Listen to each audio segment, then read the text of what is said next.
In this video, I will show you how you can record the screen of your Samsung Galaxy A37 or the A57. Now if you want to do a screen recording on your Samsung phone, first of all, just open the quick settings. And in the quick settings, just swipe down even more, and over here you will find the option for screen recorder. If you cannot find the screen recorder option over here, then just tap on the edit icon over here. And at the bottom of the screen, just select add a control.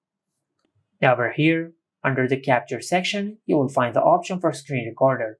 Now as you can see, this option is grayed out because it is already added to the quick settings. But if you want to add the screen recorder option, just tap on it, and from here you can increase or decrease the size of the icon as you like.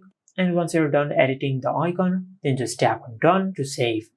Now to start screen recording, just tap on the screen recording option in the quick settings, and from here just select whether you want to record the full screen or if you want to do a partial screen recording.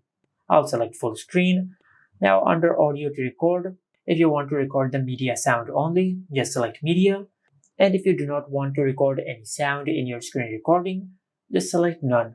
But if you want to record your sound while you're speaking, and also if you want to record the media sound at the same time, just select this option. And by doing this, your sound will be recorded through the microphone of your phone in your screen recordings. Also, if you want to show your taps while you're swiping and scrolling on the screen, you can enable this toggle. And once you have customized the screen recording settings as you prefer, then tap on Start Recording to start screen recording.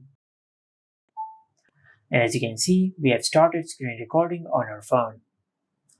Now if you want to pause the recording, just tap on this icon over here. And if you want to end the screen recording, just tap on this square icon over here. Now to find the screen recordings which you have recorded, just open the Gallery app.